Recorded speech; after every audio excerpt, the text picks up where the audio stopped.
क्या तुम्हें transformers prime याद है या फिर उसके कूल ऑटोबॉट्स? क्या थी अपनी ऑप्टिमस प्राइम और मेगाट्रॉन की बैक स्टोरी? क्या अपने ऑटोबॉट्स डिसेप्टिकॉन्स को हरा पाए थे? तो अगर तुमने इस कमाल के शो को कभी ना कभी देखा है लेकिन तुम्हें इसकी पूरी स्टोरी नहीं पता, तो आराम से बैठ जाओ, हो सके तो कुछ खाने के लिए ले आओ, क्योंकि आज की इस वीडियो में मैं तुम्हें ट्रांसफॉर्मर्स प्राइम की एंटायर स्टोरी बताने वाला हूँ।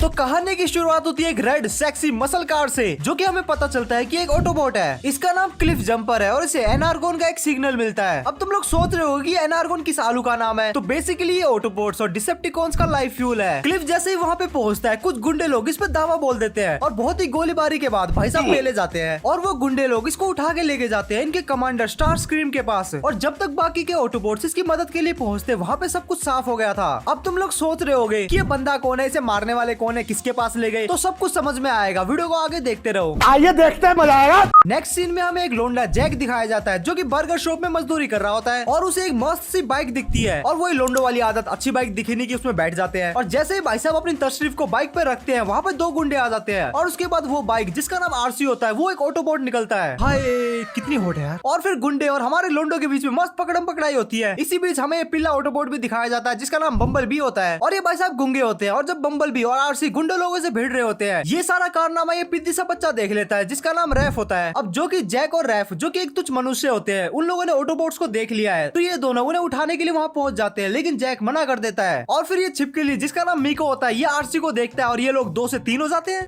ये कैसे हो गया?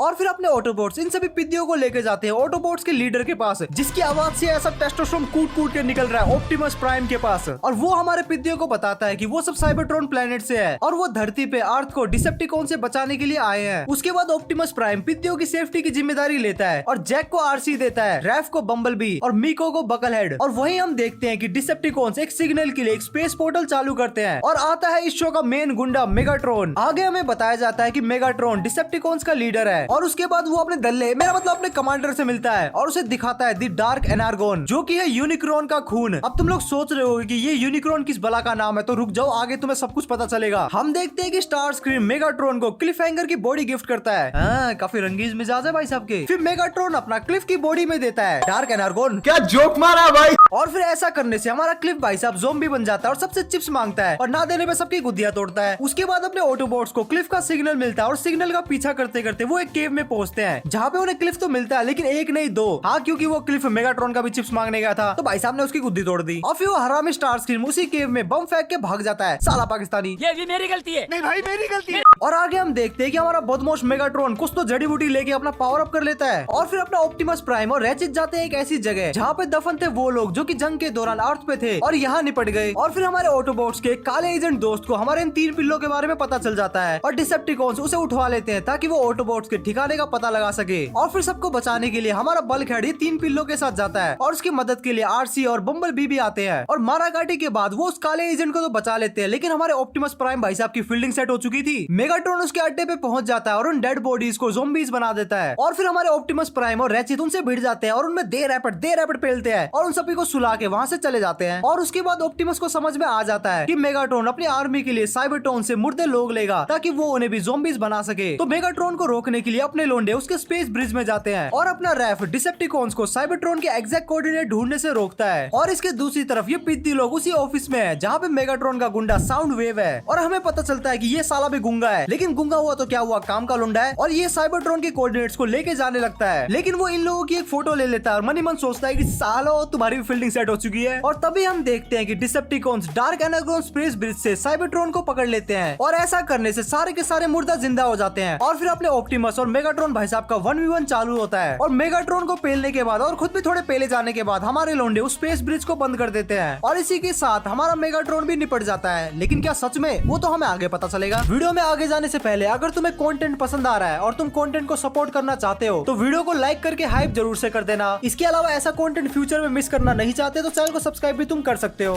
आगे हम देखते हैं कि हरामी स्टार स्क्रीम अपनी असली औकात दिखा देता है और वो मेगाट्रॉन की जगह को हथिया लेता है और फिर वो स्काई क्विक नाम के एक डिसेप्टिकॉन्स को ढूंढने के लिए निकल जाता है जो कि अर्थ पे कहीं पे लोग था। लेकिन हमारे ऑप्टिमस प्राइम और बम्बल बी को इस चीज की भनक लग जाती है, तो स्टार स्क्रीम अपने मिशन में कामयाब नहीं हो पाता और अपने लोंडे उस साले को रोक लेते हैं। और फिर उसके बाद स्टार स्क्रीम जाता है उसी धमाके धमाके वाली जगह पे, जहाँ उसे मिलता है मेगाट्रॉन, जो कि सिर्फ डार्क एनर्गॉन की वजह से ही अब तक जिंदा था। लेकिन स्टारस्क्रीम उस एनर्गॉन को निकाल के मेगाट्रॉन का असली में गेम बजाने की फिराक में होता है। लेकिन वहाँ पे मेगाट्रॉन का वफादार साउंड वेव आता है, जिसकी वजह से मेगाट्रॉन बच जाता है। मैं तो तेरे को हरामी समझता था, तो राम निकला रे। आगे हम देखते हैं कि हमारे ऑटोबॉट्स को एक दूसरे ऑटोबॉट्स विली जैक का एक मैसेज आता है और वो उन्हें बताता है कि वो भी इसी प्लेनेट पे आने वाला है। और फिर अपने लोंडे विली जैक को अपने अड्डे पे लेके जाते हैं। लेकिन शान बल्कहेड को कुछ तो दाल में काला लगता है और थोड़ी देर बाद वो ये भी पता लगा लेता है कि ये साला असली विली जैक नहीं बल्कि साला कोई बहरूपिया है। हो ना हो, विली जैक अजीब सा बर्ताव कर रहा है। वक्त के साथ बदल गया हो।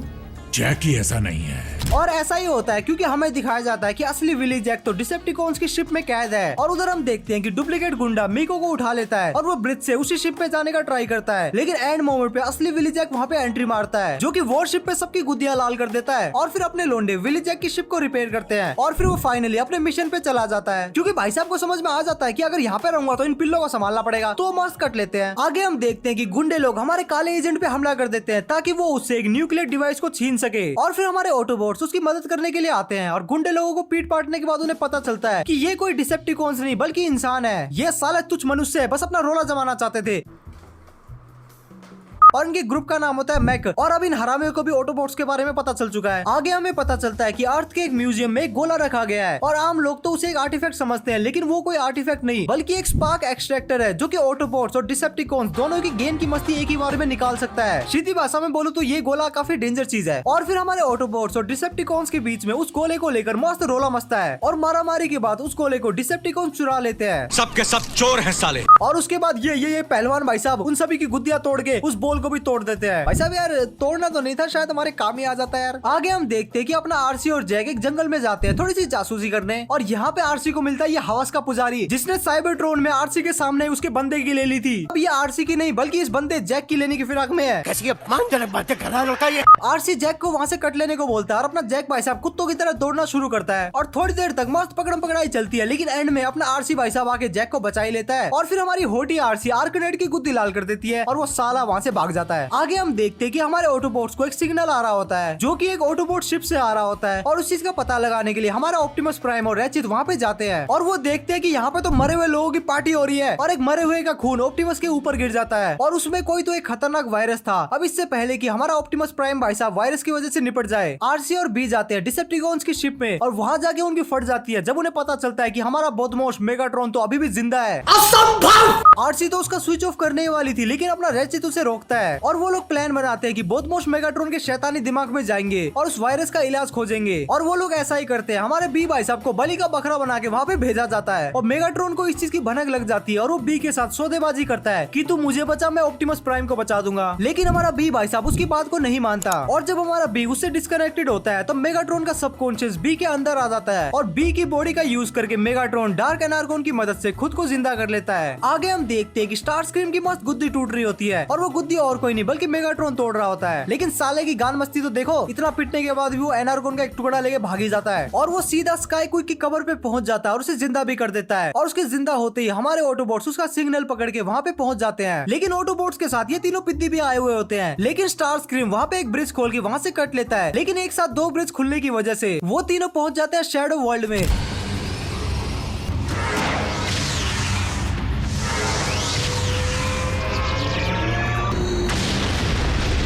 और इस वर्ल्ड में ना ही बोट्स को कुछ सुनाई देता है और ना ही दिखाई। लेकिन वहाँ पे वो अकेले नहीं आए थे बल्कि वहाँ पे स्काई क्विक भी आया था, जो कि अब एक ज़ोंबी था। वो लोग उससे भागते हैं और थोड़ी देर भागने के बाद उन्हें स्टारस्क्रीम का एक हाथ दिखता है, जो कि बोट से मार खाने के कारण टूट गया था और वो लोग उस हाथ का यूज करके स्काई क्विक पे शूट करते हैं, लेकिन उससे कुछ नहीं होता। लेकिन थोड़ी देर बाद उन्हें समझ में आ जाता है कि यहाँ पे सिग्नल आ रहा है, तो उसकी मदद से वो लोग बेस पे सिग्नल भेजते हैं और फिर फाइनली ऑटोबॉट्स उन्हें ब्रिज से बचा लेते हैं। आगे हम देखते हैं कि हमारा पहलवान एक डिसेप्टिकॉन से भिड़ रहा होता है जिसका नाम ब्रेकडाउन होता है और दोनों के बीच में बहुत ही गुत्थम गुत्था फाइट होती है। लेकिन एंड में हमारा पहलवान ऑलमोस्ट पेले जाने वाला था, लेकिन तभी मैक आके ब्रेकडाउन को उठा लेता है और वो दोनों मिलके उसकी मदर सिस्टर एक करने में लग जाते हैं। लेकिन तभी ऑटोबॉट्स और डिसेप्टिकॉन्स आके ब्रेकडाउन को बचा लेते हैं। फिर हमारा दल्ला मैक अपनी हफ्सी मकड़ी आर्कनेट के साथ एक कोलैब करता है और वो दोनों मिलके आरसी की फील्डिंग सेट करने में लग जाते हैं। इसके लिए वो लोग जेक की मदर, जिसका नाम जून होता है, उसको उठवा लेते हैं और आरसी को धमकी देती है कि जल्दी यहाँ पे आ, वरना इसकी मदर सिस्टर एक कर देंगे। और फिर आरसी वहाँ पे जाती है और देने के लिए तैयार हो जाती है। क्या बोला तूने? अपनी जान।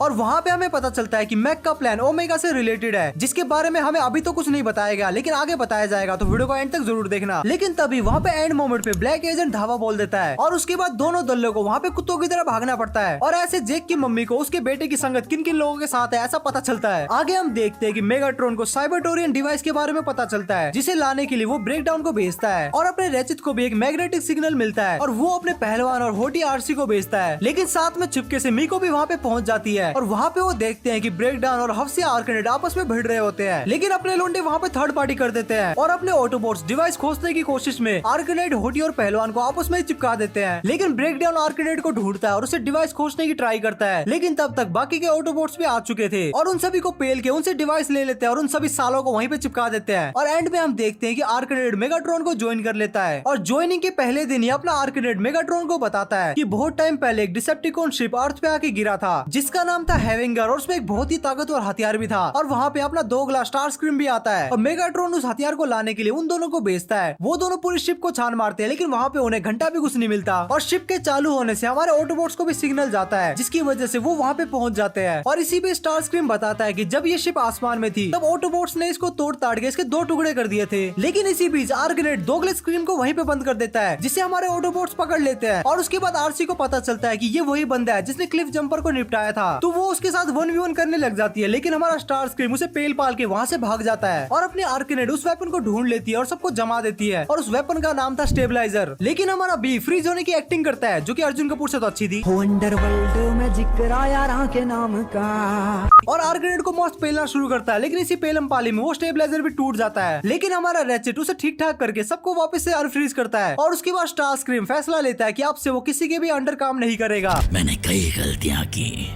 कई गुनाह किए, पर मैं जान गया हूँ कि इस यूनिवर्स में मेरी जगह क्या है।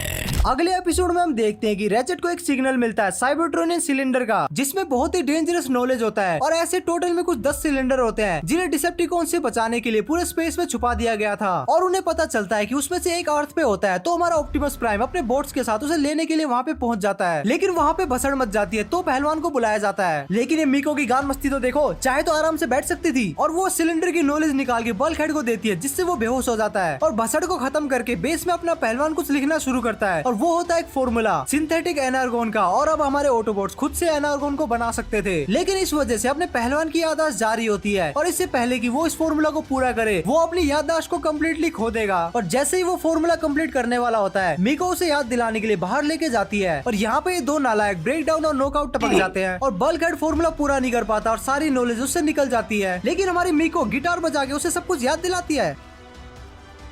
अगले एपिसोड में हम देखते हैं कि अपना रेचेट बहुत ज्यादा घिसने के बाद अपने सिंथेटिक एनार्गोन का फॉर्मूला कंप्लीट कर लेता है और वो सबसे पहले उसको खुद पे ट्राई करता है और फिर पहुंच जाता है अपने ऑटोबोट्स की मदद करने और फिर सारे डिसेप्टिकॉन्स की गुद्दियों में ऐसा लात रख के मारता है ना कि मजा आ जाता है। अपना लोंडा अपने सिंथेटिक एनार्गोन की वजह से बहुत ज्यादा जोश में होता है, तो वो लोग पहुंच जाते हैं डिसेप्टिकॉन्स की एनार्गोन माइन में और बहुत ही मारामारी और कुटाई के बाद वो मेगाट्रॉन का एड्रेस ढूंढ ही लेते हैं और वो साला अकेले पहुंच जाता है मेगाट्रॉन से लड़ने और मेगाट्रॉन उसको उसकी औकात दिखा देता है। लेकिन अपने ऑटोबोट्स वहाँ पे एंड टाइम पे पहुंच जाते हैं और डॉक्टर को बचा लेते हैं। लेकिन इसी चक्कर में डिसेप्टिकॉन्स को भी सिंथेटिक एनार्गोन मिल जाता है। उसके बाद अपना ऑप्टिमस प्राइम एक भविष्यवाणी के बारे में बताता है, जिसके अकॉर्डिंग सबके एल लगने वाले हैं, क्योंकि भविष्यवाणी के अकॉर्डिंग बहुत ही जल्दी सभी प्लेनेट एक ही लाइन में आएंगे और जब सभी प्लेनेट एक ही लाइन में आएंगे तब तबाही मचेगी, कमजोर लोग बच नहीं पाएंगे। और ऐसा होता भी है, अर्थ पे हर जगह भूकंप, सुनामी और तूफान चालू हो जाते हैं। और उधर दूसरी तरफ डिसेप्टिकॉन्स ने अपना सेकंड ब्रिज बना लिया था। अब उसे चालू करने के लिए उन्हें बस एक पावर सोर्स चाहिए था, जिसके लिए वो मिलिट्री बेस में हल्ला गुल्ला करने पहुंच जाते हैं। लेकिन अपने ऑटोबोट्स भी वहाँ पे आ जाते हैं और दोनों पार्टी के बीच में मस्त रोला मचता है। लेकिन अपने ऑटोबोट्स उन सबकी गुद्दियां तोड़ के उन्हें वहाँ से भगा देते हैं और उधर अपना मेगाट्रॉन निकल जाता है ऑटोबोट्स की गुद्दी तोड़ने और उसे रास्ते में मिलता है रैफ और बी। और मेगाट्रॉन की बदमाशी में रैफ बहुत ज्यादा जख्मी हो जाता है, तो ऑटोबोट्स को वहाँ से भागना पड़ता है और हमें पता चलता है कि रैफ कभी भी निपट सकता है। और उधर दूसरी तरफ ऑप्टिमस प्राइम और पहलवान डिसेप्टिकॉन्स की शिप पे जाके वो पावर सोर्स को चुरा लाते हैं और उसके बाद अपना ऑप्टिमस प्राइम मेगाट्रॉन से अकेले भिड़ने के लिए पहुंच जाता है। अब दोनों लोंडों की फाइट होती है एक वोल्केनो के ऊपर, जहाँ पे डार्क एनार्गोन भरा हुआ होता है और दोनों पार्टी के बीच में क्या ही तो मस्त फाइट होती है। ऑप्टिमस ऑलमोस्ट मेगाट्रॉन को पेलने वाला होता है, लेकिन कहानी में आता है ट्विस्ट और अब ऑप्टिमस प्राइम की गुद्दी खतरे में, क्योंकि मेगाट्रॉन उसे ऑलमोस्ट पेलने वाला होता है। तभी एंड टाइम पे वहाँ के बाकी के ऑटोबॉट्स आते हैं और वो ऑप्टिमस को लेके वहाँ पे भाग जाते हैं और हम ये भी देखते हैं कि अपना रेफ बच जाता है। और फिर हमारा ऑप्टिमस प्राइम दादाजी बन के उन्हें एक कहानी सुनाता है कि बहुत टाइम पहले साइबरट्रॉन पे दो लोंडे थे, एक था प्राइमस और दूसरा था यूनिक्रॉन, और वो दोनों एक ही बंदी पे लड़ते रहते थे। और एक दिन प्राइमस ने 13 प्राइम की एक गैंग बनाई और उन लोगों ने यूनिक्रॉन को निपटा दिया और उसे साइबरट्रॉन से फेंक दिया। और हमें पता चलता है कि यूनिक्रॉन अर्थ के कोर में नहीं बल्कि वही अर्थ का कोर है और अब उसे अपनी बॉडी को हिलाना है। और हम देखते हैं कि मेगाट्रॉन और यूनिक्रॉन की एक मीटिंग होती है और फिर ऑप्टिमस और पत्थर के यूनिक्रॉन में भसड़ मचती है। और लड़ाई के दौरान ऑप्टिमस का गेम ऑलमोस्ट बजने वाला था, लेकिन हमारे ऑटोबॉट्स एंड टाइम पे वहाँ पे आते हैं। लेकिन वहाँ पे मेगाट्रॉन की थर्ड पार्टी हो जाती है, क्योंकि मेगाट्रॉन यूनिक्रॉन को मारना चाहता था और मेगाट्रॉन यूनिक्रॉन को मारने के लिए ऑप्टिमस के साथ कोलैब कर लेता है। और फिर थोड़े राय मशवरे के बाद अपने ऑटोबॉट्स मेगाट्रॉन को अपने बेस में बुला लेते हैं और उससे कोऑर्डिनेट्स लेने के बाद अपने लोंडे पहुंच जाते हैं यूनिक्रॉन के अंदर। और जाने से पहले हमारा ऑप्टिमस जैक को एक की देता है, जो कि होती है ग्राउंड ब्रिज की।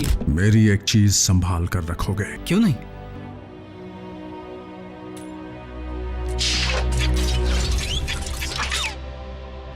और फिर हमें जानने को मिलती है ऑप्टिमस प्राइम की बैक स्टोरी और हमें पता चलता है कि ऑप्टिमस और मेगाट्रॉन आपस में ब्रो लोग हुआ करते थे और ऑप्टिमस का असली नाम हुआ करता था ओरियन पैक्स, जो कि एक क्लर्क था और ज्यादा पढ़ाई लिखाई करने की वजह से ये बंदा बौखला गया था और एक ग्लैडिएटर के पॉलिटिक्स में आके वो उसका साथ देता है, जिसका नाम था मेगाट्रोनस। हाँ, ये वही मेगाट्रॉन ही है। और अपनी एक गैंग बना के हमारा मेगाट्रॉन हाई काउंसिल के सामने अपने आप को नेक्स्ट प्राइम बताता था, लेकिन हाई काउंसिल ने कहा ये सब दोगलापन है। लेकिन यहाँ पे ऑप्टिमस ने अपना ज्ञान खोदा और मेगाट्रॉन ने अपनी गैंग के साथ बदमाशी दिखाई और जंग चालू कर दी। और ये सब रोकने के लिए अपना ऑप्टिमस साइबरट्रॉन के कोर में गया, जहाँ पे उसे मिला प्राइमस और उसने उसको नया प्राइम बना दिया और ऐसे अपना ओरियन पैक्स बनता है ऑप्टिमस प्राइम। और आगे स्टोरी में हम देखते हैं कि हमारे ऑटोबॉट्स और मेगाट्रॉन साथ में मिलकर यूनिक्रॉन के स्पार्क्स में जाते हैं, लेकिन कुछ अजीब से कीड़े उन पे हमला कर देते हैं और वहाँ पे ऑप्टिमस और मेगाट्रॉन की एक सेक्सी सी फाइट सीन भी होती है, जिसे तुम जाके देखना, यूट्यूब में फ्री में अवेलेबल है। और फिर मेगाट्रॉन ऑप्टिमस को अपने साथ लेके जाता है यूनिक्रॉन के स्पार्क्स में और दूसरी तरफ आर्कनेट शिप पे कब्जा करने वाली होती है, लेकिन साउंडवेव उसको उसकी औकात दिखा देता है। रैचेट को पता चलता है कि वो चाबी जो कि ऑप्टिमस ने जैक को दी थी वो चाबी होती है वेक्टर सिग्मा की। और फिर हम देखते हैं कि अपना ऑप्टिमस अपने मैट्रिक्स ऑफ लीडरशिप से यूनिक्रॉन को एक बार फिर से सुला देता है और इस चीज का फायदा देख के जब मेगाट्रॉन ऑप्टिमस को निपटाने वाला होता है, ऑप्टिमस उसे कहता है कि हम कहाँ हैं मेगाट्रोनस, और हमें पता चलता है कि ऑप्टिमस अपनी याददाश्त को खो देता है और बन जाता है ओरियन पैक्स और डिसेप्टिकॉन्स के साथ चला जाता है। और इसी के साथ साथ ट्रांसफॉर्मर्स प्राइम का सीजन 1 खत्म हो जाता है। और अगर तुम्हें इसका सीजन 2 चाहिए तो मुझे कमेंट में बताओ। जैसे सीजन 2 की डिमांड के लिए इस वीडियो में 2000 कमेंट हो जाएंगे, उसी वक्त वीडियो पब्लिक हो जाएगी। और अगर तुम्हें Avengers the earth mightiest heroes पे वीडियो देखनी है तो लेफ्ट वाली वीडियो देख लेना, द अल्टीमेट स्पाइडरमैन के लिए राइट वाली वीडियो देख लेना। मैं मिलता हूँ तुम लोगों से नेक्स्ट वीडियो में, तब तक के लिए बाय।